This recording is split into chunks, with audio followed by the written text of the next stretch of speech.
بسم اللہ الرحمن الرحیم۔ دائرہ علم و ادب پاکستان کی کل پاکستان اہل قلم کانفرنس میں شرکت کی خواہش بہت عرصے سے تھی، لیکن چند دن قبل بیماری کے سبب میں اس قابل نہیں رہا کہ سفر کر سکوں، اس لیے بہت معذرت کے ساتھ آپ سب اہل علم کی اس محفل میں اس برقی ذریعے سے شرکت کر رہا ہوں۔ جو مقالات اس کانفرنس میں پیش کیے گئے ہیں، میں سمجھتا ہوں کہ وہ ایک بہت اہم موضوع کا احاطہ کرتے ہیں، اور وہ موضوع ہے تعمیری ادب۔ تعمیری ادب کی بات جب بھی کی جائے گی تو ذہن میں لازمی طور پہ یہ بات ابھرے گی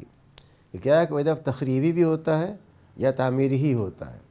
اور کیا ادب کے علاوہ کچھ اور بھی ہوتا ہے۔ کچھ لوگوں کا خیال ہے کہ ادب برائے ادب ہوتا ہے، لیکن میں سمجھتا ہوں کہ ادب اس تصور حیات، نظام حیات کا ایک عکس ہوتا ہے جس سے کہ ادیب وابستہ ہو، وہ تحریر ہو، وہ نظم ہو، وہ افسانہ ہو، وہ کہانی ہو،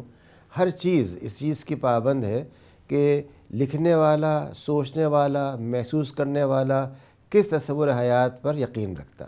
اس لحاظ سے دیکھا جائے تو ہر ادب ایک تصور حیات کو پیش کرتا ہے۔ زندگی گزارنے کے لیے انسان نے بہت سے مقاصد سوچے بھی ہیں اور پائے بھی جاتے ہیں۔ کچھ لوگ کھانے کے لیے جیتے ہیں، کچھ جیتے ہیں محض ہنسی مذاق کرنے کے لیے، کچھ جیتے ہیں محض پیسہ کمانے کے لیے، کچھ خیال میں اقتدار اور قوت ہر چیز سے اہمیت رکھتی ہے، اور اسی بنا پر پھر وہ جب بات کرتے ہیں تو ان کی تحریر، ان کا شعر اسی فکر کو ظاہر کرتا ہے۔ تعمیری ادب سے مراد وہ ادب ہے جو ایک شخص کی تعمیر شخصیت، تعمیر فکر، معاشرے کی تعمیر، انسانیت کی تعمیر، اور ان سب کے اندر وہ اس پہلو کو سامنے رکھے جو انسان کی زندگی کا مقصد ہے۔ چونکہ ہم ایک مسلم معاشرہ ہیں اور شعوری طور پہ ہم نے یہ طے کیا ہے کہ ہمیں مسلمان ہی رہ کے مسلمان کی حیثیت سے زندہ رہنا ہے اور مسلمان کی حیثیت سے مرنا ہے، اس لیے ہمارے ادب کا تعلق بھی ہمارے عقیدے سے ہونا چاہیے۔ ادب عام طور پر ہمارے احساسات کو، تاثرات کو پیش کرتا ہے، اور ساتھ ہی ہمیں تحریک بھی دیتا ہے کہ ہم کیا کریں۔ وہ ادب بے جان ادب ہے جو محض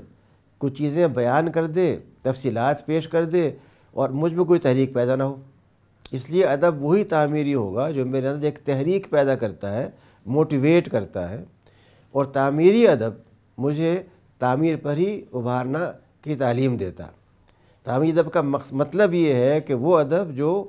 ہمارے معاشرے کے اندر اچھائی اور بھلائی کی تعمیر میں مدد دے۔ اس طرح سے دیکھا جائے تو وہ چیزیں جو ان تصورات کو پیش کرتی ہیں جن میں انسانیت کی بھلائی ہے، سچائی کی عظمت ہے، دین کے تعلیمات اور اس کے معاملات اور اخلاقیات کا تذکرہ ہے، یہ وہ تھیمز ہیں، تصورات ہیں جو تعمیری ادب کے ذریعے ایک شخص کو تحریک بھی دیتے ہیں اور اس کے معلومات میں اضافہ بھی کرتے ہیں۔ اس کے مقابلے میں وہ ادب جو محض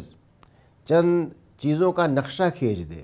مثال کے طور پہ ایک شخص کی خوبصورتی، ایک شخص کی آواز، ایک شخص کی کشش کو پیش کر دے لیکن کوئی پیغام نہ ہو، وہ تعمیری ادب نہیں ہو سکتا۔ تعمیری ادب کا مطلب یہ ہے کہ صرف اور صرف وہ ادب جو انسان کے اندر تعمیر جذبات کو پیدا کرتا ہے، اسے ابھارتا ہے کہ وہ اپنی اصلاح، معاشرے کی اصلاح کر کے نظام عدل کے قیام کے لیے، حقوق انسانی کے فروغ کے لیے، ان بھلائیوں کے پھیلانے کے لیے جو معاشرے کی پہچان ہے، ان چیزوں کے لیے اگر وہ آمادہ ہوتا ہے اور ادب اس کو اس طرف ابھارتا ہے تو وہ ادب تعمیری ہے۔ یہ ادب افسانہ بھی ہو سکتا ہے، کہانی بھی ہو سکتی ہے، رپورتاج بھی ہو سکتا ہے، غزل بھی ہو سکتی ہے، نظم بھی ہو سکتی ہے، گیت بھی ہو سکتا ہے، نغمے بھی ہو سکتے ہیں، یعنی اس میں فارم کی قید نہیں ہے۔ تعمیری ادب ہر وہ ادب ہے جو اخلاقی حدود کے اندر رہتے ہوئے انسان کو یہ بتاتا ہے کہ وہ کس طرح سے معاشرے کی بھلائی کے لیے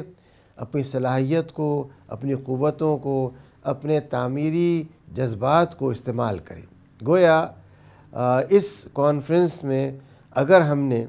ان چیزوں پر غور کیا ہے تو ہمارا اگلا اقدام یہ ہونا چاہیے کہ ہم جہاں جہاں سے ہمارے ادیب ساتھی تشریف لائے ہیں ان مقامات پر ہم ایسے مراکز قائم کریں جن میں کم از کم مہینے میں ایک مرتبہ نوجوانوں کو تعمیری ادب پر سوچنے، تعمیری ادب کو پیدا کرنے کے مواقع ملیں اور وہ اپنے صلاحیتوں کو جلا دے کر کے پاکستان کی فلاح، دین کی سربلندی کے لیے استعمال کر سکیں۔ گویا ہمارے سامنے ایک نقشہ مرتب ہونا چاہیے کہ ہم آئندہ 3 ماہ کے اندر مختلف ملک کے حصوں میں کیا سرگرمیاں کرنے جا رہے ہیں۔ ممکن ہے آپ کہیں پہ چاہیں کہ ایک مشاعرہ ہو، کہیں پر ایک ادبی مقابلہ ہو، کہیں پر ایک ڈرامہ اسٹیج کیا جائے۔ مجھے اس سے غرض نہیں ہے کہ آپ اس کو کیا شکل دیتے ہیں، لیکن میری خواہش ہوگی کہ ہمارے ساتھ سارے رفقا اور ساتھی جو یہاں تشریف لائے ہیں وہ اس بات پر غور کریں کہ ہمیں آگے کیا کام کرنا ہے۔ اجتماع کا حاصل جب تک کوئی ملک گیر تحریک نہ ہو اس وقت تک اتنے بڑے اجتماع کا صحیح استعمال نہیں ہو سکے گا۔ یہ اللہ کی مہربانی ہے کہ ملک کے ہر خطے سے ہمارے ساتھی تشریف لائے ہیں اور اب یہ ان کی ایک ذمہ داری بن جاتی ہے کہ وہ جہاں کہیں واپس جائیں وہ اس فکر کو، اس پیغام کو لے کر کے نوجوانوں کو اپنے ساتھ لے کر کے اس کے لیے عملی اقدامات کریں تاکہ ہم آئندہ 6 ماہ کے اندر پورے پاکستان میں ایک زندہ تحریک ایسی پیدا کر سکیں جو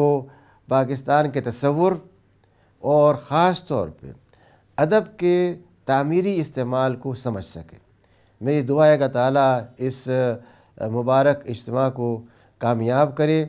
اور ہم میں سے ہر ایک فرد اس عہد کے ساتھ یہاں سے روانہ ہو کہ اس کی زندگی کے بہترین قوتیں، بہترین صلاحیتیں اسی کام میں صرف ہوں گی کہ وہ تعمیری ادب کو آگے بڑھائے، اس کو فروغ دے اور اس کے ذریعے معاشرے کی اصلاح کر سکیں۔ وَحَدَ الْحَمْدُ لِلَّهِ رَبِّ الْعَالَمِينَ۔